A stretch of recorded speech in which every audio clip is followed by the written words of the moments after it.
Hey, what's up everyone? This is Ill Factor from beatacademy.com. In this video, we're going to be taking a look at Eventide Audio's brand new EQ plugin, Spilt EQ. Not much has changed over the years when it comes to EQ plugins, whether you're using stock EQ from the DAW you're working with or third-party EQs. You're essentially either boosting or cutting frequencies to shape the sound that you're looking for. But Spilt EQ has a unique way of doing that. It's actually combining a couple tools and putting them into one. This plugin allows you to focus on boosting or reducing the transients and the tonal aspects of that sound, giving you the ability to highlight maybe the tone that you like from that sound and then removing the transients so that you're not capturing any sibilance or anything, maybe like from a vocal track. Let me give you an example. Here's an Ableton Live session of a song that I've produced for an artist named Jared Evan, and the song is titled Spaces. I want to add Spilt EQ on my drum bus to do a bit of shaping, mostly with the tonal balance. So let's go ahead, take it from the verse, and open up Spilt EQ. I have it right here on my drum bus, and on the surface, looks like a really smooth and typical EQ. You can see you have your bands here, and you could boost and reduce. But there's a couple key things that I want you to keep your attention on. So let's play the drums. Normally, if I just boost this section here, but you notice right here you have a green and a blue tab. By pulling the green down, we're going to be removing the transients from that section. And just allowing the tonal aspect to be boosted.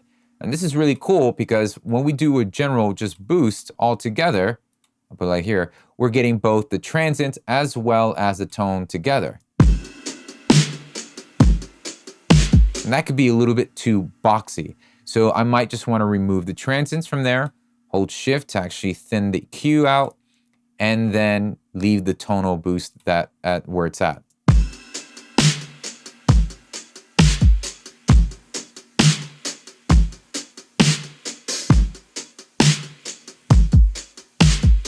Same thing here, we want to get a little bit more transients from the hi-hat, so this is going to be opposite.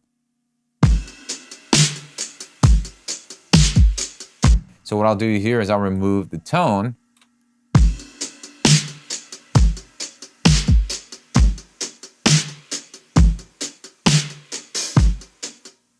And then what's cool is, here's the global transient volume, and here's the global tonal volume. You can hit the headphone mode just to hear the transients.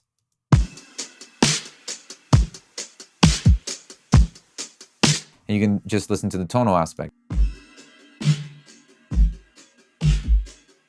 And that's where we're getting a lot of the boom, a lot of the body of the drums are coming from the tonal.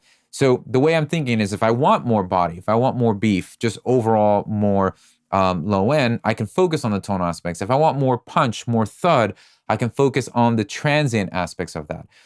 This is also, getting that creative light bulb turning on for me, because then what I could do is I can remove the transient gain altogether. We can just remove all the transient here.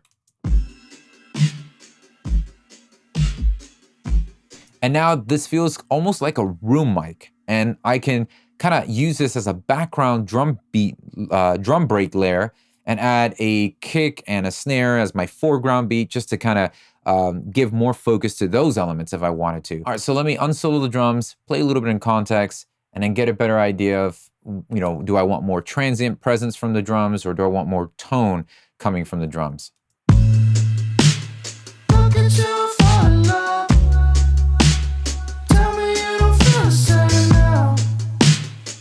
Boosted the overall tonal output here, and I kind of do like what it's doing to the drums. So what I'm going to do is just focus on maybe boosting just some of the tone up here in this range.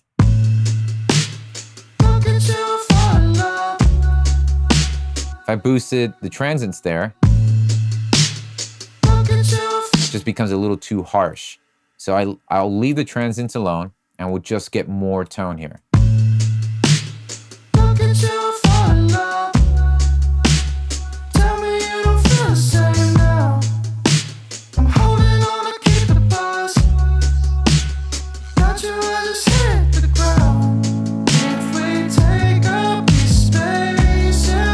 Cool, so I like being able to just have some more of the tone and the body of the drums be present without having too much of the transients being there. So being able to balance those two out is really cool. Now the bottom menu here also gives you a bit more control of how the transient separation will react. So here the transient separation is at 50%. Let's go ahead and max that out to 100. And that is going to determine how drastic will the separation be between the tones and the transients of this drum break. So let's listen to that.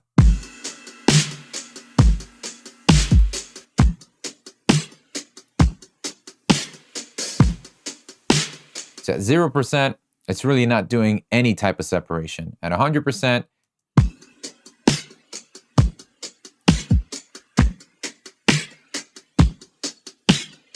you're getting to notice the detachment from the transients and the tone. Then you can actually shape the decay. So this will determine how quick it's going to let go of that transient.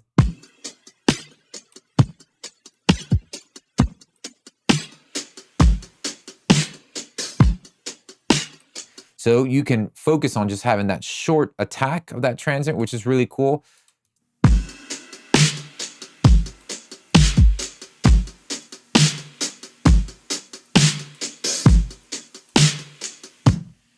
And then you can go ahead and actually take advantage of some of the presets that they have in here. Since this is my drum bus, I chose the full drum set, and that's the algorithm for the transient separation there that works out really well.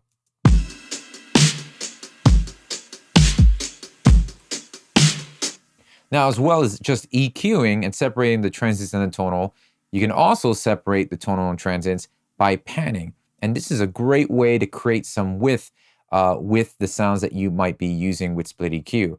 So let's take this band 3 here, and let's just go ahead and pan the transient over to the left and the tone to the right.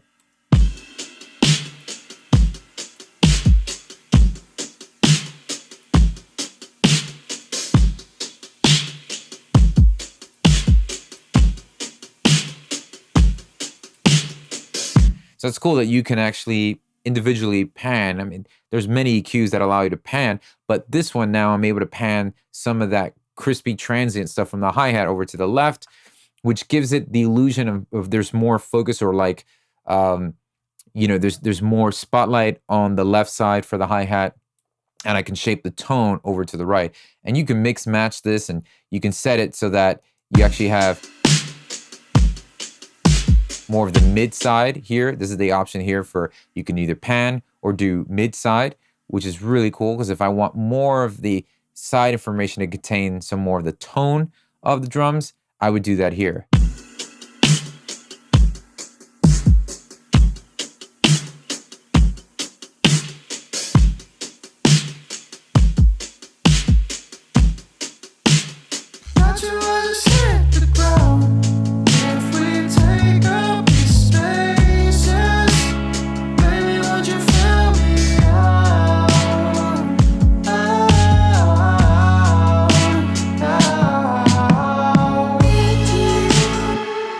Next, I want to show you a really cool creative way of using Spilt EQ that might get some more creative juices flowing in your productions. And this could be really helpful when manipulating samples or loops or riffs that you might have. So what I've done is I've bounced my final mix into this 2-track here. And normally, when just trying to be creative with samples or riffs, I will use an EQ to just manipulate and maybe eliminate the low end if I'm trying to remove drums or any transient stuff like that. I also do the same thing here with the high cut.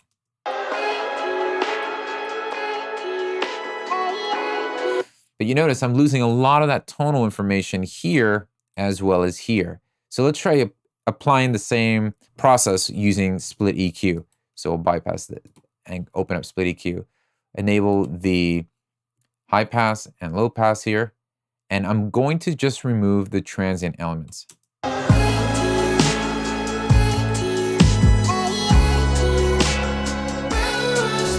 I'll do the same thing here, grab the green tab.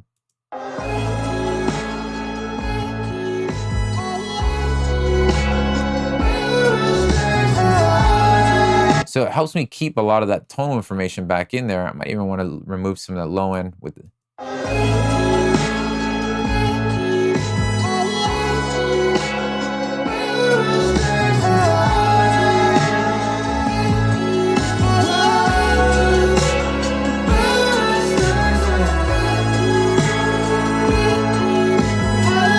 Rather than just using a regular EQ.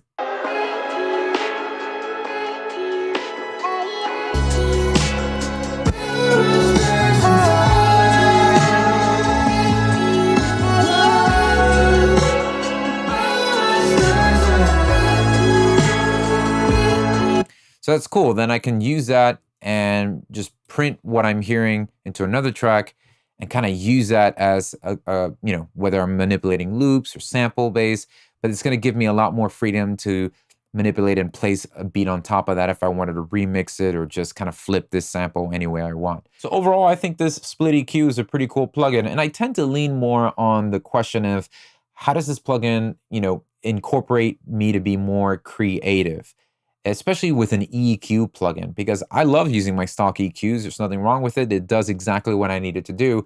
So when introduced to a new EQ plugin, I'm always like, okay, well, how will it help me creatively? And I think this Spilt EQ really does open up some new doors of inspiration here, being able to separate transients and tonal and coming up with unique sounding approaches to some samples and things like that. So it could be a very helpful tool in upcoming projects. If you want more information about Eventide Audio's new EQ, definitely click the link below in the description box to go ahead and check it out for yourself. And I'd love to do more plugin review videos like this, so let me know if you would like to see more of that in the comment section below. Be sure to like this video and subscribe so you can stay up to date with upcoming videos. Thanks for watching, and I'll see you next time.